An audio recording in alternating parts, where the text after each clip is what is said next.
தமிழ்நாடு அரசோட ஒரு மிக முக்கியமான திட்டம், அதுதான் கலைஞரின் கனவு இல்லம் திட்டம். கிராமப்புறங்கள்ல இருக்கிற ஏழை மக்களுக்கு இது ஒரு பெரிய வரப்பிரசாதமா இருக்கும்னு எதிர்பார்க்கப்படுது.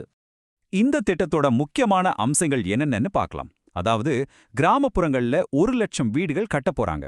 இதுக்காக ஒதுக்கப்பட்டிருக்கிற நிதி எவ்வளோ தெரியுமா? 3500 கோடி ரூபாய். இந்த திட்டத்தை செயல்படுத்துறது நம்ம ஊரக வளர்ச்சி மற்றும் ஊராட்சி துறை. இந்த நம்பர்ஸையும் துறையோட பேரையும் நல்லா ஞாபகம் வச்சுக்கோங்க. ஓகே, வீட்டு வசதி திட்டத்திலிருந்து இப்போ நேரா நம்ம மாநிலத்தோட சுற்றுச்சூழல் பாதுகாப்பு முயற்சிக்கு வருவோம். நம்ம தமிழ்நாடு வனத்துறை சமீபத்துல ஒரு முக்கியமான கணக்கெடுப்பை நடத்தி முடிச்சிருக்காங்க. இந்த பறவைகள் கணக்கெடுப்பு ஏன் இவ்வளவு முக்கியம்? இது சும்மா பறவைகளை என்ற வேலை மட்டும் இல்ல. இந்த டேட்டா தான் நம்ம மாநிலத்தோட பல்லுயிர் பெருக்கத்தை எப்படி பாதுகாக்கலாம், கிளைமேட் சேஞ்ச் பாதிப்பு எப்படி இருக்குன்னு புரிஞ்சுக்க உதவுது. சொல்லப்போனா இது நம்ம சுற்றுச்சூழலோட ஹெல்த் ரிப்போர்ட் மாதிரி. சரி, இப்ப தமிழ்நாட்டில இருந்து தேசிய அளவுல என்னென்ன முக்கிய நிகழ்வுகள் நடந்திருக்குன்னு ஒரு ரவுண்டு போயிட்டு வரலாம் வாங்க. தேசிய அளவுல ஒரு 3 முக்கியமான அப்டேட்ஸ் இருக்கு. ஒன்னு, தொழிலுறவு குறியீடு திருத்த மசோதா. இது தொழிலாளர் நலன்ல ஒரு முக்கியமான படியா பார்க்கப்படுது.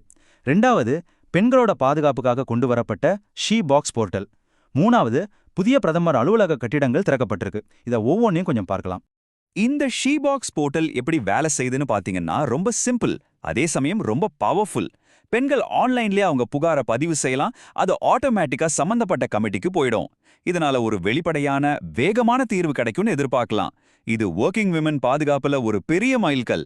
பொருளாதாரம் பக்கம் வந்தோம்னா, ஜனவரி மாசத்துக்கான சில்லறை பணவீக்கம் 2.75% பதிவாகியிருக்கு. இது கன்சியூமர் பிரைஸ் இண்டெக்ஸ் அடிப்படையில் கணக்கிடப்பட்டது. சரி, இந்த பணவீக்க உயர்வுக்கு என்ன காரணம்னு கேட்டீங்கன்னா, முக்கியமா 3 விஷயங்கள்: தனிநபர் பராமரிப்பு பொருட்கள், கல்விக்கான செலவுகள், அப்புறம் துணிமணிகளோட விலை உயர்வு. இது நம்ம அன்றாட வாழ்க்கையில நேரடியா தாக்கத்தை ஏற்படுத்துற ஒரு விஷயம். அடுத்து பாதுகாப்பு துறை செய்திகள். இதுல 2 முக்கியமான அப்டேட்ஸ். இந்திய கடற்படை கம்பைன் டாஸ்க் ஃபோர்ஸ் 154ஓட கமாண்ட எடுத்திருக்காங்க. இது கடல்சார் பாதுகாப்புல இந்தியாவோட பங்கை இன்னும் வலுப்படுத்தும். இன்னொரு பக்கம், அசாம் ரைஃபிள்ஸ் ஆத்ம நிர்பர் திட்டத்தின் கீழே நம்ம நாட்டு நாய் இனங்களையே படையில சேர்க்க போறாங்க. இது தற்சார்பு இந்தியாவுக்கு ஒரு அருமையான உதாரணம். இப்போ வாங்க, கொஞ்சம் சயின்ஸ், டெக்னாலஜி, என்விரான்மெண்ட்னு இந்த ஏரியா பக்கம் என்ன நடந்திருக்குன்னு ஒரு பார்வை பார்க்கலாம். புவியியல்ல இருந்து ஒரு இன்ட்ரெஸ்டிங்கான விஷயம்: கண்ட மேலோட்ட நிலநடுக்கங்கள், அதாவது சூப்ரா கிரஸ்டல் எர்த்குவேக்ஸ்னு சொல்லுவாங்க. இது ஒரு அரிதான நிலநடுக்க வகை. பூமியோட மேலோட்டுக்கு ரொம்ப கீழே ஆழத்துல இது உருவாகுது. இந்த மாதிரி நிகழ்வுகள் நம்ம பூமியோட உள் அமைப்பை பத்தி நாம இன்னும் தெரிஞ்சுக்க உதவுது. நம்ம இஸ்ரோவோட ஃபியூச்சர் பிளான்ஸ் ரொம்பவே பிரகாசமா இருக்கு. 2026ல PSLV மிஷன்ஸ் மறுபடியும் ஸ்டார்ட் ஆக போகுது. அந்த வருஷத்துல மட்டும் கிட்டத்தட்ட 18 ராக்கெட்டுகளை ஏவ திட்டமிட்டிருக்காங்க. இது எல்லாத்துக்கும் மேல 2027ல இந்தியாவோட முதல் மனித விண்வெளி பயணமான ககன்யான் திட்டம் செயல்படுத்தப்பட இருக்கு. இது இந்தியா விண்வெளி வரலாற்றுல ஒரு பொன்னான அத்தியாயம். சுகாதார மற்றும் சுற்றுச்சூழல் துறையில இன்னும் சில குயிக் அப்டேட்ஸ். போலியோவை முழுசா ஒழிக்க ஒரு புதிய போலியோ தடுப்பூசிக்கு உலக சுகாதார அமைப்பு அனுமதி கொடுத்திருக்காங்க. அப்புறம் குரங்கு காய்ச்சல்னு சொல்லப்படுற கியாசனூர் வனநோய் பத்தி ஒரு எச்சரிக்கை வந்திருக்கு. இது போக அணைகள் பாதுகாப்பு சம்பந்தமா பெங்களூர்ல ஒரு சர்வதேச மாநாடு நடந்திருக்கு. வாங்க, இப்போ உலக அளவுல இந்தியா எப்படி செயல்படுது, மத்த நாடுகளோட நம்ம உறவு எப்படி இருக்குன்னு ஒரு பார்வை பார்க்கலாம். சர்வதேச உறவுகள்ல ஒரு முக்கியமான வளர்ச்சி. குவாட் நாடுகள், அதாவது இந்தியா, அமெரிக்கா, ஜப்பான், ஆஸ்திரேலியா, இவங்க 4 பேரும் சேர்ந்து AING ஒரு புது முயற்சியா ஆரம்பிச்சிருக்காங்க.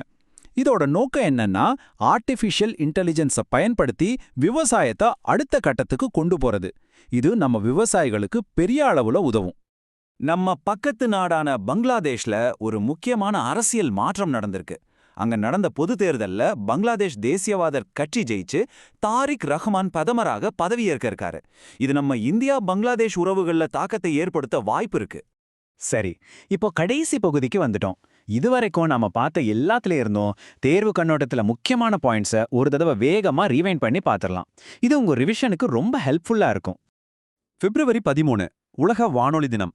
அதோட இந்த வருஷத்துக்கான கருப்பொருள் ரொம்பவே இன்ட்ரெஸ்டிங்கா இருக்கு பாருங்க. வானொலி மற்றும் செயற்கை நுண்ணறிவு, AI ஒரு கருவி, குரல் அல்ல. பழைய மீடியமும் புது டெக்னாலஜியும் எப்படி ஒன்னா பயணிக்க போகுதுன்னு இது காட்டுது. இன்னைக்கு நாம பார்த்ததுல மத்த எல்லாத்தையும் விட இந்த 3 விஷயத்தை மட்டும் கண்டிப்பா மறக்காதீங்க.